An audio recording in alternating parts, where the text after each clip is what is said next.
नमस्कार दोस्तों। एक बार फिर से हम डिस्कस करेंगे इसमें एसएससी सिलेक्शन पोस्ट फेज़ 8 का स्क्रूटनी टेस्ट जो होने वाला है। इसमें हम करेंगे कि हायर सेकेंडरी यानी 10+2 लेवल का अगर आपने एग्ज़ाम क्वालिफाई किया है तो आपको कौन कौन से डॉक्यूमेंट भेजने हैं, कैसे भेजने हैं, इसमें टोटल डिस्कस करने वाले हैं। इससे पहले मैंने 10th वाला भी वीडियो अपलोड किया था, ठीक है। तो एक एक करके हम देखते हैं, आगे चलते हैं।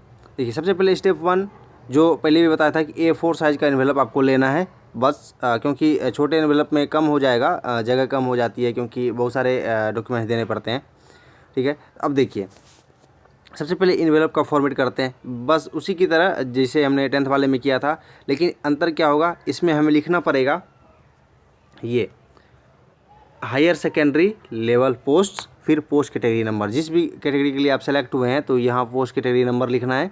उसके बाद यहाँ हायर सेकेंडरी 10+2 का है तो वो लिखना है। उसके बाद एग्जांपल के लिए मैंने यहाँ एड्रेस लिख रखा है, तो आपको जिस रीजन में भेजना है उस रीजन का आपको एड्रेस यहाँ भेजना है, यहाँ लिखना है एड्रेस आपको, ठीक है।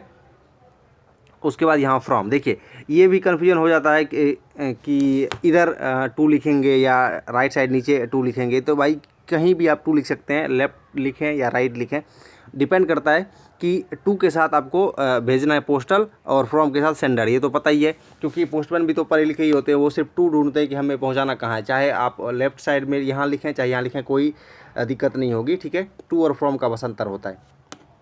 इसके बाद हम आगे चलते हैं। ये तो इन्वेलप तो तैयार हो गया। अब अंदर की बात, यानी देखिए 12th लेवल का है तो हमें इसमें दोनों भेजना पड़ेगा, 10th वाला भी और 12th वाला भी। मतलब वहाँ ये साबित कर देना कि हाँ आपने 12th कर रखा है सर्टिफिकेट के थ्रू, ठीक है। देखिए 10th में क्या क्या चाहिए, सबसे पहले एप्लीकेशन फॉर्म तो सबसे पहले चाहिए। और कौन सा एप्लीकेशन फॉर्म, जिस पोस्ट के लिए आप सेलेक्ट हुए हैं उसका एप्लीकेशन फॉर्म चाहिए ही चाहिए। ये बहुत ही ज़रूरी है, इसके बिना रिजेक्शन तो पक्का है क्योंकि सबसे ज़्यादा स्टूडेंट इसी के लिए रिजेक्ट होते हैं, ठीक है। तो अभी बहुत सारे स्टूडेंट के पास नहीं है, तो देखते हैं, वेट करते हैं कि कब तक आता है, और उसको ज़रूर दे देना चाहिए क्योंकि पिछली बार भी दिया गया था, ठीक है। एप्लीकेशन फॉर्म का प्रिंट आउट निकाल के आपको ज़रूर लगाना है उसमें से, ठीक है। उसके बाद 10th का एडमिट कार्ड। देखिए यहाँ मैंने 10th का एडमिट कार्ड लिखा है और यहाँ भी कन्फ्यूजन होता है कि जैसे CBSE वाले के लिए कि एडमिट कार्ड तो है ही नहीं, कहाँ से लाएंगे। तो एडमिट कार्ड नहीं है तो कोई बात नहीं, एडमिट कार्ड इसलिए बोला जाता है कि डेट ऑफ बर्थ, क्योंकि ये फर्स्ट बोर्ड आपका 10th ही होता है, इसलिए डेट ऑफ बर्थ के प्रूफ के लिए। तो एडमिट कार्ड अगर आपके पास नहीं है तो सर्टिफिकेट है 10th का, वो देंगे, या तो मार्कशीट या तो सर्टिफिकेट, क्योंकि किसी किसी बोर्ड में मार्कशीट होता है सिंगल, बस वही आपका है, नहीं तो किसी में मार्कशीट अलग होता है सर्टिफिकेट अलग होता है, तो दोनों आप दे दें, ठीक है। इसमें भी डेट ऑफ बर्थ लिखा हुआ रहता है तो कोई दिक्कत की बात नहीं है, ठीक है। क्योंकि किसी किसी स्टेट बोर्ड में एडमिट कार्ड सेपरेटली दिया जाता है ओरिजिनल फॉर्म में, ठीक है, तो वो संभाल के रखते हैं, तो वो भी आप दे सकते हैं। बाकी अगर सर्टिफिकेट मार्कशीट दोनों है तो दोनों दे दें, नहीं तो अगर सिर्फ सर्टिफिकेट है तो वही दें, सिर्फ मार्कशीट है तो वही दें। जैसे CBSE वाले के लिए एक ही होता है तो वो वही देंगे तो चलेगा, ठीक है। ये तो 10th वाले के लिए था।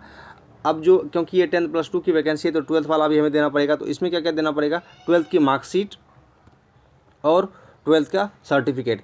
यानी अगर अलग अलग है तो आप अलग अलग दें, ठीक है। अगर सिंगल ही है कि एक ही आपको ओरिजिनल फॉर्म में जो सबसे लास्ट में मिलता है वही होता है मेन, ठीक है। अगर अलग अलग है तो अलग अलग दें, अगर दोनों एक ही है यानी सर्टिफिकेट ही है या सिर्फ मार्कशीट ही है वही मायने रखता है तो वही दें टोटल, ठीक है। लेकिन हाँ, एक ज़रूरी बात है, सेल्फ अटेस्ट करके जरूर दें, लिखना है सेल्फ अटेस्ट और नीचे अपना सिग्नेचर करना है, ये जरूर दें, बिना इसके काम नहीं चलेगा क्योंकि क्लियरली लिखा हुआ है सेल्फ अटेस्ट करके ही आपको देना है। ये था 10+2 के लिए, ठीक है। ये तो सिंपली आपने दे दिया 10th और 12th का, लेकिन इसके अलावा भी बहुत सारा हमें देना पड़ेगा। देखिए एक्स्ट्रा डॉक्यूमेंट्स क्या क्या देने पड़ेंगे। देखिए सबसे पहले है कास्ट सर्टिफिकेट। अगर किसी कास्ट से आप बिलोंग कर रहे हैं और उसी कास्ट से आपने फॉर्म भी फिल किया है, ठीक है, तो आपको वो जरूर देना पड़ेगा कास्ट सर्टिफिकेट सेल्फ अटेस्ट करके, ठीक है। अब इसमें भी होता है कि क्रूशियल डेट मीन्स जब तक, देखिए क्रूशियल डेट का मीन्स है कि जब तक फॉर्म आया था उसके लास्ट डेट के पहले वाला, यानी ये 2020 का फॉर्म था तो फाइनेंशियल ईयर 2020-21 का, ठीक है, ऐसा वाला होगा तो सही रहेगा। लेकिन एज पर रूल क्या हुआ था, जैसे CGL CHSL के डॉक्यूमेंट वेरिफिकेशन में भी मैंने देखा है कि अगर आपका क्रूशियल डेट में नहीं है, ठीक है, कई स्टूडेंट बोलते हैं कि मेरा पहले वाला ही है तो क्या करें। अगर पहले वाला भी होता है तो वो रिजेक्ट नहीं करते, क्योंकि डॉक्यूमेंट वेरिफिकेशन में यही होता है कि उसको प्रोविजनल में डाल देते हैं, ठीक है, और बाद में फिर से वेरीफाई करना पड़ता है। इसलिए अगर कोशिश करें कि हाल ही का जो बना हुआ हो और सेंट्रल लेवल का हो, क्योंकि ये सेंट्रल लेवल की वैकेंसी होती है, तो वो आप दें, ठीक है। अगर जनरल कैटेगरी से तब तो कोई टेंशन ही नहीं है, ठीक है। उसके बाद है एक्सपीरियंस या टेक्निकल सर्टिफिकेट, क्योंकि ये भी सबसे ज़रूरी है जिस पोस्ट के लिए आप सेलेक्ट हुए हैं, ठीक है, अगर उसमें कोई एक्सपीरियंस सर्टिफिकेट मांगा जा रहा है या टेक्निकल सर्टिफिकेट मांगा जा रहा है, क्योंकि अलग अलग होता है। जैसे लाइब्रेरी क्लर्क आपने भरा होगा तो उसमें मांगा जाता है, लाइब्रेरी कोर्स किया हुआ होगा सर्टिफिकेट, वो तो जो भी सर्टिफिकेट रिगार्डिंग उस पोस्ट के मांगा जाता है वो आपको ज़रूर देना है, सेल्फ टेस्ट करके देना पड़ेगा, ठीक है। उसके बाद है आधार कार्ड। देखिए आधार कार्ड इसलिए कि देखिए ये ज़रूरी नहीं है, मैंडेटरी नहीं है, लेकिन फिर भी एक प्रूफ के लिए दे देते हैं, क्योंकि हम कोई भी रिस्क लेना नहीं चाहते कि ताकि कोई भी उसको बहाना मिले। वैसे ये मैंडेटरी नहीं है, फिर भी आप आधार कार्ड तो अभी सबके पास होता है, तो एक इसका प्रिंट दे सकते हैं आप सेल्फ अटेस्ट करके इसको भी, ठीक है। अब यहाँ भी होता है कि आधार कार्ड मेरे पास नहीं है, पैन कार्ड मैंने दे दिया, तो कोई टेंशन नहीं है, कोई आईडी प्रूफ है तो चलेगा, ठीक है। उसके बाद आगे देखिए हायर क्वालिफिकेशन नॉन मैंडेटरी। देखिए ये है 12th की वैकेंसी है, यानी हायर सेकेंडरी की। तो इसके आगे जो है आपने अगर ग्रेजुएशन कर रखा है, पोस्ट ग्रेजुएशन कर रखा है, तो वो देना बिल्कुल भी ज़रूरी नहीं है, क्योंकि उसको मतलब है बस 10+2 से मतलब है और किसी से मतलब नहीं। आप चाहें अपनी तसल्ली के लिए तो दे सकते हैं, लेकिन मतलब उसके तरफ से ये नहीं है कि वो मांग रहा है, नहीं। 10+2 की वैकेंसी है तो वहीं तक आपको देना, मैक्सिमम जिसकी वैकेंसी होती है वहीं तक हमें देना पड़ता है, ठीक है। अपनी तसल्ली के लिए आप दे सकते हैं, इसमें कोई दिक्कत की बात नहीं है, लेकिन नहीं भी देंगे तो ऐसा नहीं है कि रिजेक्ट हो जाएगा, बिल्कुल नहीं होगा, ठीक है। उसके बाद है एग्जाम एडमिट कार्ड। कई स्टूडेंट पूछते हैं कि एग्जाम जो हमने दिया था उसका भी एडमिट कार्ड देना पड़ेगा। नहीं, उसकी कोई भी ज़रूरत नहीं है, क्योंकि एप्लीकेशन फॉर्म आप दे ही रहे हैं, ठीक है, तो उसकी कोई भी ज़रूरत नहीं है। उसके बाद है एक चीज़ मेन बात कि इसमें कम कम वैकेंसियाँ होती है, कम कम सीट्स होते हैं, तो अलग अलग कैटेगरी के लिए, पोस्ट कैटेगरी के लिए स्टूडेंट फिल करते हैं। तो जितने भी पोस्ट कैटेगरी के लिए आप क्वालिफाई हुए हैं अलग अलग रीजन में, सबके लिए सेपरेट इन्वेलप आपको तैयार करना है। ये नहीं कि अगर वेस्टर्न रीजन में 3 पोस्ट कैटेगरी के लिए आप सेलेक्ट हुए हैं तो तीनों को एक में ही दे देना है, नहीं, तो फिर रिजेक्ट हो जाएगा। इसलिए क्या है कि अगर सेम रीजन में भी अगर 3 पोस्ट कैटेगरी के लिए आप सेलेक्ट हो रखे हैं तो 3 अलग अलग इन्वेलप आपको देना पड़ेगा, और अलग अलग रीजन में है तब तो ज़रूर देना पड़ेगा।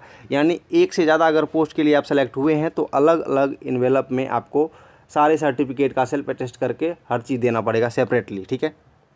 ये हो गया डॉक्यूमेंट्स की बात, ठीक है। अब देखते हैं डॉक्यूमेंट्स के बाद क्या है सीन है कि स्पीड पोस्ट के बारे, क्योंकि उसमें लिखा गया कि स्पीड पोस्ट ही करना है, तो ठीक है वही करेंगे।